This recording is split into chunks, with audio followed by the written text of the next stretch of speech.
Les Dominicains au Rwanda.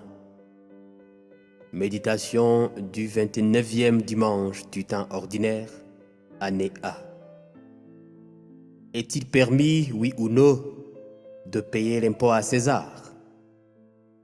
Sœurs et frères, pour mieux saisir le tenant et les aboutissants de cette question piège adressée à Jésus, et pour mieux savourer la sagesse qui se trouve dans la réponse que le Christ en donne, il nous faut restituer l'arrière-fond de cette interrogation.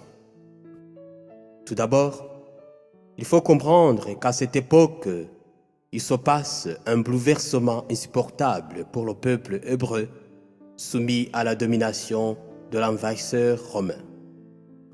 Ce dernier impose une nouvelle loi, la loi romaine, faite de nouvelles prescriptions et mœurs contraires à celles dictées par la loi de Moïse, considérée par les Hébreux comme loi divine. Et du coup, pour les Juifs, ce n'est plus Dieu qui est aux commandes, mais un empereur étranger et mécréant. Ensuite, il existe à cette époque une union étroite entre le politique et le religieux. Et cela est bien réel, tant dans le monde païen que dans le monde juif.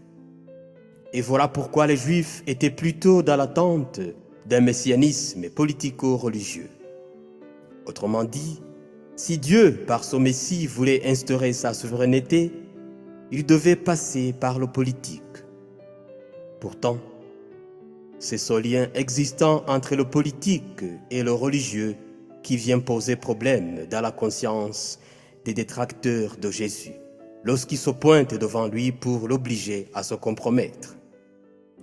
Doit-on payer le tribut exigé par Rome, le politique?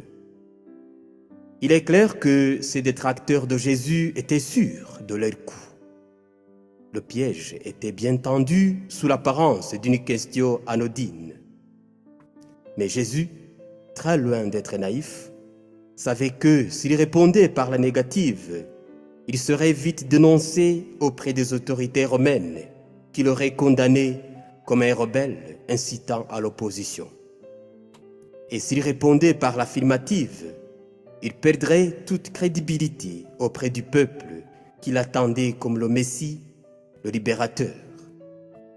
Alors, sans se laisser embarquer dans leur piège, sans répondre ni par l'affirmative ni par la négative, Jésus leur dit « Rendez à César ce qui est à César et à Dieu ce qui est à Dieu ». Qu'est-ce que cela veut dire? S'agit-il de distinguer ou de confronter les autres? Serait-il question de scinder le politique de César et le religieux de Dieu? Pas nécessairement, car le royaume de Dieu n'est absolument pas un royaume concurrent de celui de César, parce qu'il est d'un autre rang, infiniment supérieur et inaltérable. Par conséquent, à travers cette réponse de Jésus, nous sommes tout simplement invités, frères et sœurs, à mener notre vie en hommes et femmes responsables, remplissant dignement leur devoir de bons citoyens et surtout conscients de leur ultime raison d'être. Alors, prions les uns pour les autres pour que nous apprenions à rendre à chacun son image, à César son effigie et à Dieu son icône vivante qui est le Christ présent en chacun et en chacune de nous et qui vit et règne avec le Père et le Saint-Esprit. Un seul Dieu à qui reviennent tout honneur, toute gloire et toute puissance depuis l'éternité et pour l'éternité.